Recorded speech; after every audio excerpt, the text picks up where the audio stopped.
자, 저희가 이번에 준비한 얘기는요. 김정은 입에서 통일 얘기가 또 나오긴 나왔습니다. 자, 변형 차장 어떤 내용인지 좀 오늘 김정은 발언 내용을, 통일 관련한 발언 내용을 좀 소개를 해주시죠.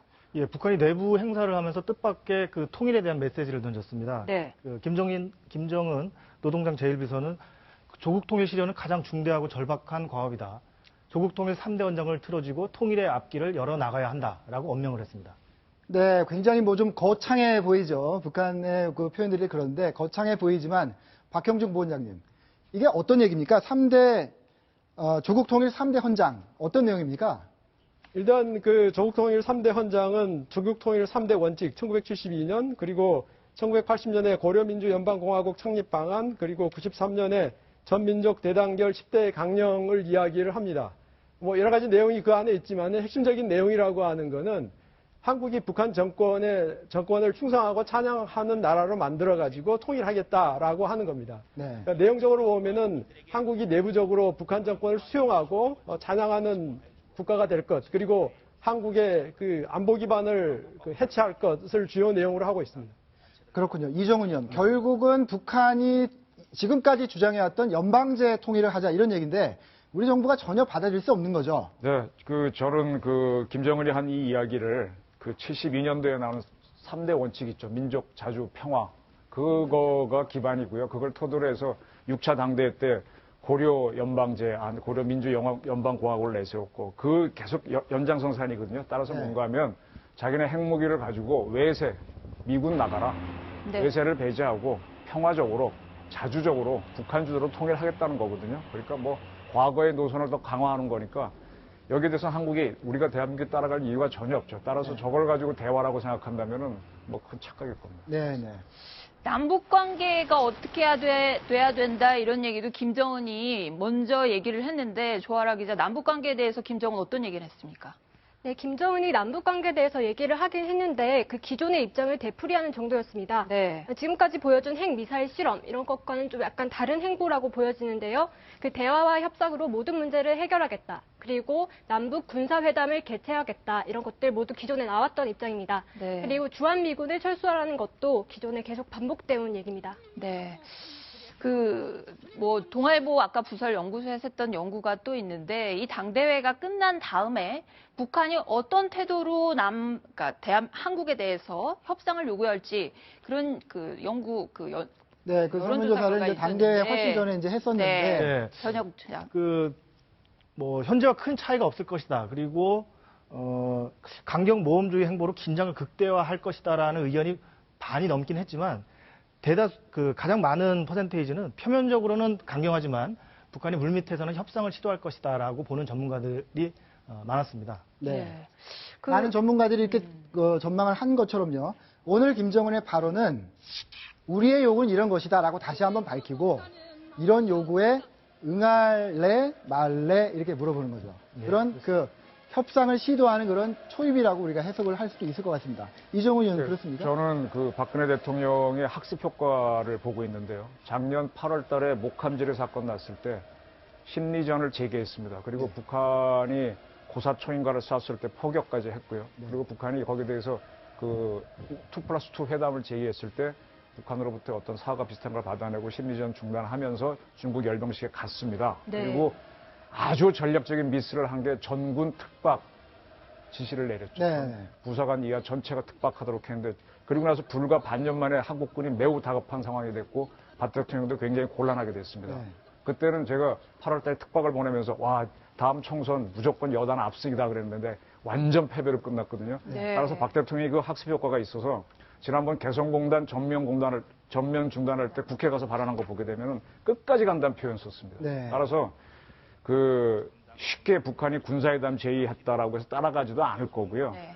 심리전과 삐라살포를 중단하라. 북한이 했다고 해서 이거 받지 못할 겁니다. 받게 되면 아마 현재 박근혜 정권은 더 위기에 빠질 수 있습니다. 네. 그래서 북한이 군사회담 하자는 거는 핵은 빠지고 자기네 위주로 하자는 거고 여기서 나오는 주제는 우리 키 리졸브 연습이나 독수리 연습 중단하라 뭐 이런 거가 될 거거든요. 네. 그럼 해봐야 의미가 없는데 그래서 지금 무슨 상황이냐 북한이 핵실험을 했고 비핵화를 하라고 요구하는데 북한은 안 했잖아요.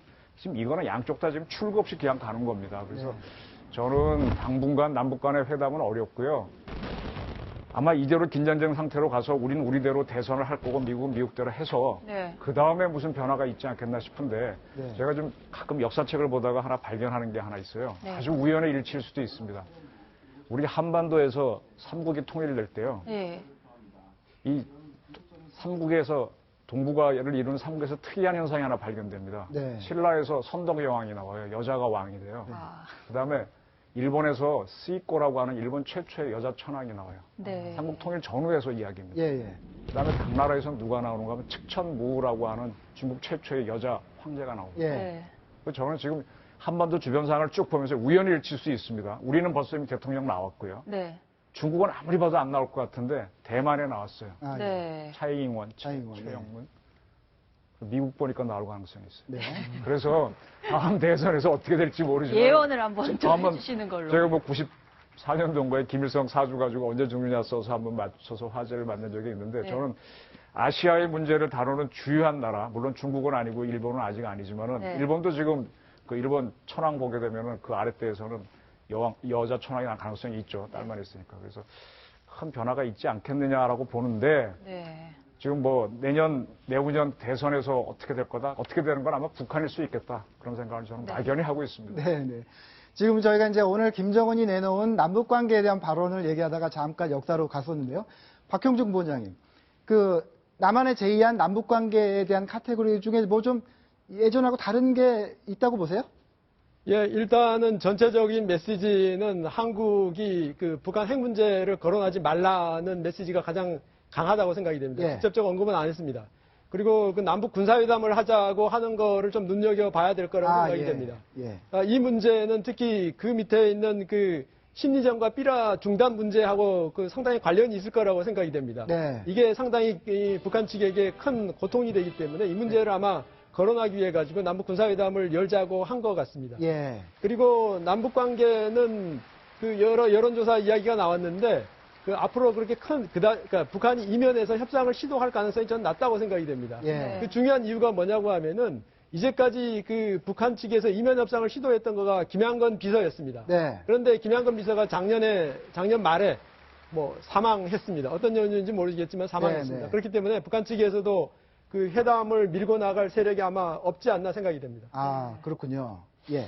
그 두 분의 생각이 좀 다르십니다, 지금. 제가 지난번에 합참에 갔더니 심리전 부서에 갔더니요. 84 대첩인가를 붙여놨더라고요. 왜냐하면 그 목함지뢰 사건 이후에 우리 심리전 재개했을 때 북한이 막 중단을 요구하고 회담을 요구했지 않습니까? 네. 그래서 우리가 그 사람들 얘기는 그래, 심리전 하시는 분들은. 그땐 사드 얘기 안 나왔던데, 사드든 뭐든 배치해도 북한이 눈 하나 깜짝 안 하는데, 삐라 뿌리니까 북한이 회담하자고 하지 않느냐. 네. 그러니까 이거는 우리가 압도적인 우위고 대첩이라는 표현을 썼던데, 네. 네. 그런데 지금 우리 합참에서는 자꾸 심리전 부서를 없애려고 합니다. 그걸 전시 조직으로 바꾸려고 하는데 미군처럼 그건 바보짓이고요.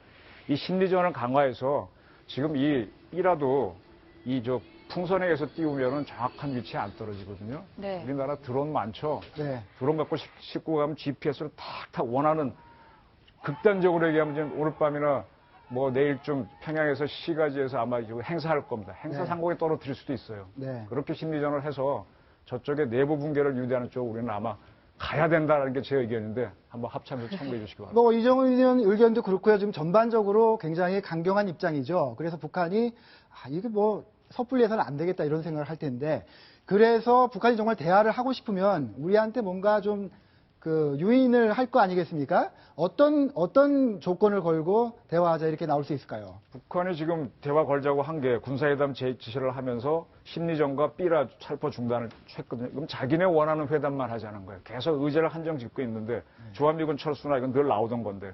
근데 우리가 이미 의제로 걸어놓은 거는 비핵화지 않습니까? 네. 그럼 서로가 지금 안 맞는 거예요. 그래서 군사회담을 제의했는데 저는 이건 립 서비스고 지금 북핵 문제에 대해서 유엔 제재가 워낙 강력하기 때문에 회담은 좀 어려울 거예요. 네, 저희가 전문가 설문조사에서 이런 질문을 했었습니다.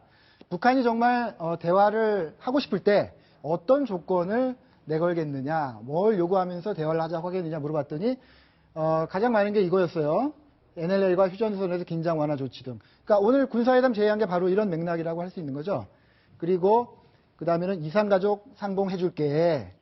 그리고 영유아에 대한 지원하게 해줄게. 이런 유인을 한다는 거였고, 그 다음에 좀 더 진전이 되면 금강산 개성공단의 재개 뭐 이런 것들이 있었는데, 어쨌든 두 분 말씀이 좀 다르셨지만 아직은 북한이 남한하고 그렇게 대화를 할 진정성이 크지는 않은 것 같습니다. 그래서 앞으로 당대회가 끝난 다음에 북한의 그리고 김정은의 동태, 말과 행동을 잘 그렇게 지켜봐야 될 것 같습니다. 네. 다음 소식으로 넘어가 보겠습니다.